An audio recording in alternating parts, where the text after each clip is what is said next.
এই বশীকরণ মন্ত্র সূর্যগ্রহণ বা চন্দ্রগ্রহণ, গুরুপুষ্যা যোগ বা সর্বার্থ সিদ্ধি যোগ বা যে কোনো অমাবস্যার দিন শুদ্ধতার সঙ্গে 1008 বার জপ করুন। তারপরে 108 বার আহুতি দিয়ে হবন করতে হবে, এতে এই মন্ত্র সিদ্ধ হবে। যখন কাউকে বশীকরণ করতে হবে তখন এই পান পাতা নিয়ে তাকে গোরচনা দিয়ে পিষতে হবে।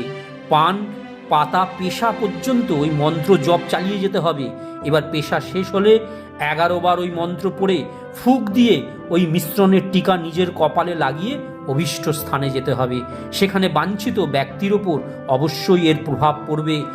ওম নমঃ ভগবতী মাতঙ্গেশ্বরী সর্বমুখরঞ্জিনী सर्वेशा महामाये मातंगे कुमारी के नंद नंद जिह्वे सर्वलोकवश्यम कुरु स्वाहा।